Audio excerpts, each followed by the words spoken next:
grow into it. See, to grow means simply something that happens over a period of time. It doesn't happen overnight. It's developed within stages. And even though we may see certain things happen in certain people's lives, and it seems like it's happened quick, things happen and develop over time. Time doesn't look the same for everyone. It looks different for some people. Some people, time looks like it's going slow. For others, time seems like it never moves for them, and it does not, it just stays at a complete halt. And then for others, it seems like it's just sped up, and they're flying through things, flying through school, flying through their professions. So for some, it moves fast. For some, it moves slow. And for some, it seems not to move literally at all. Then there are those who feel like they cannot grow. They cannot grow as much as they apply themselves, as much as they try to find mentors, as much as they try to go out on the ledge and seek for that thing or that person that could help push them into the next place of their lives. They still can't do it. Then you have the opposite, the one that is relentless in their efforts and choose not to receive a no or to stagger at anything that seems to buckle their performance or their pursuit. They will not stop because their intentions is to grow through everything that they do. I want to ask you a question. Are you through growing? Because if you look at it, age, come on here, age is automatic, but growth is intentional.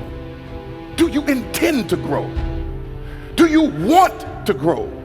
Or are you good with where you are? Why go through school? Why go through a pandemic? Why go through anything and not grow through it? Because I want you to grow into everything that God has called you to go into. It is the expectation that the longer you've walked with God, the more you're going to grow up. The more you've trusted in God, the more mature you ought to be.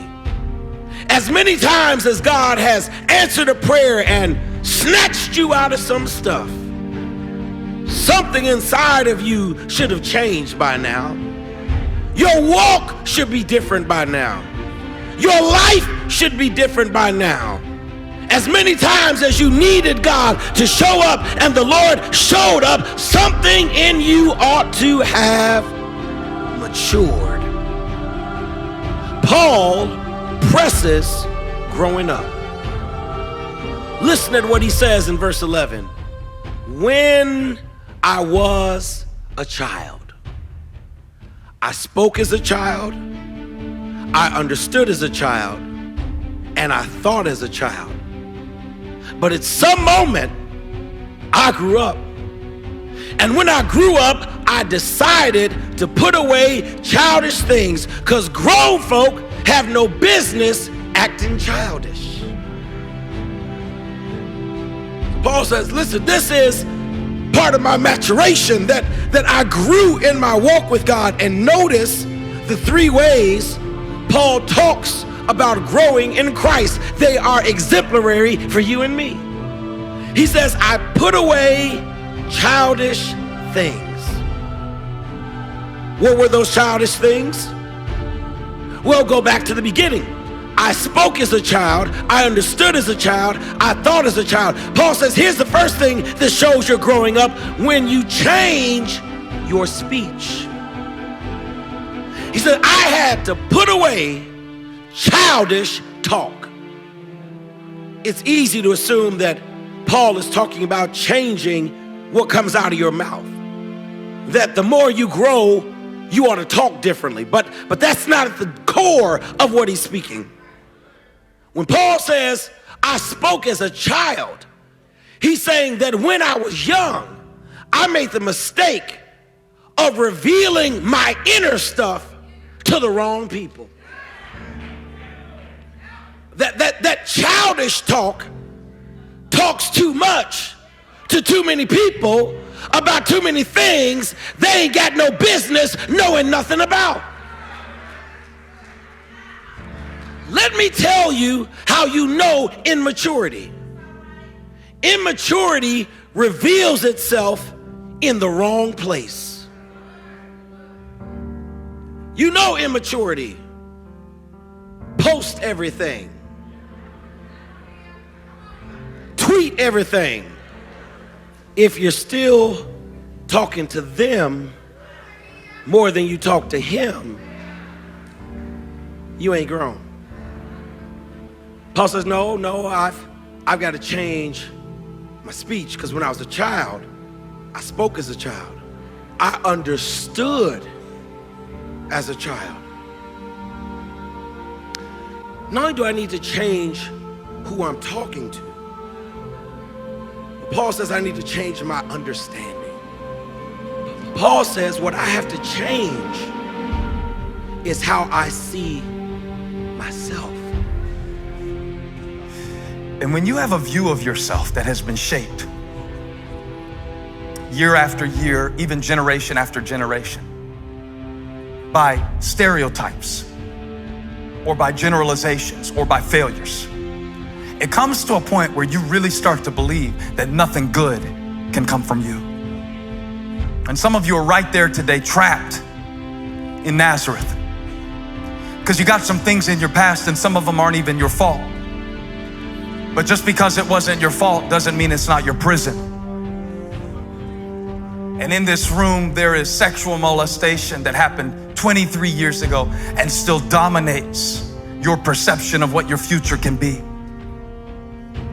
And there are many in this room who are still imprisoned in a failed relationship.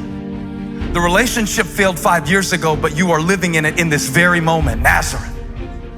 Can anything good come from someone like me? He's just like us. He's one of us. And they were amazed at first, and then they began to despise what they were first amazed at when they realized, wait a minute, he's one of us. There's a part of us that is able to believe that God is great.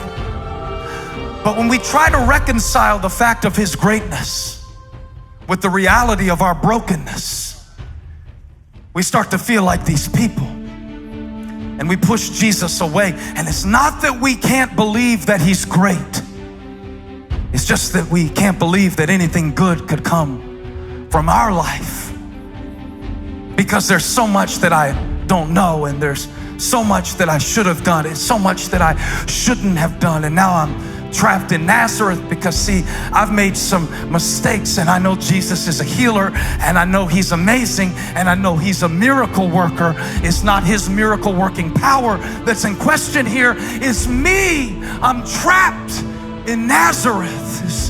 It's me, and I'm gonna preach till all of your facade comes falling off.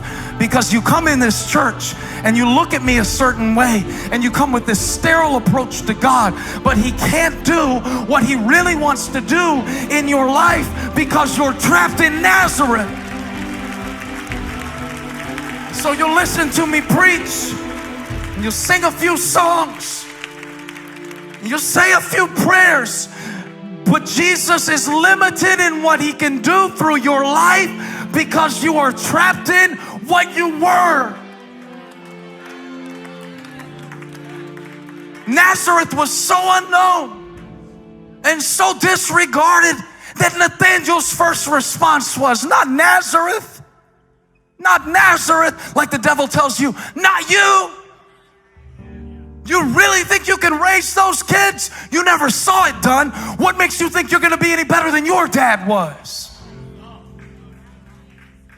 It's what tells you you can't. It's what can be in proximity of the power of God, but not receive. They were right there, but they resisted it and rejected it. And yet it wasn't Jesus they were rejecting. It was that they had been rejected.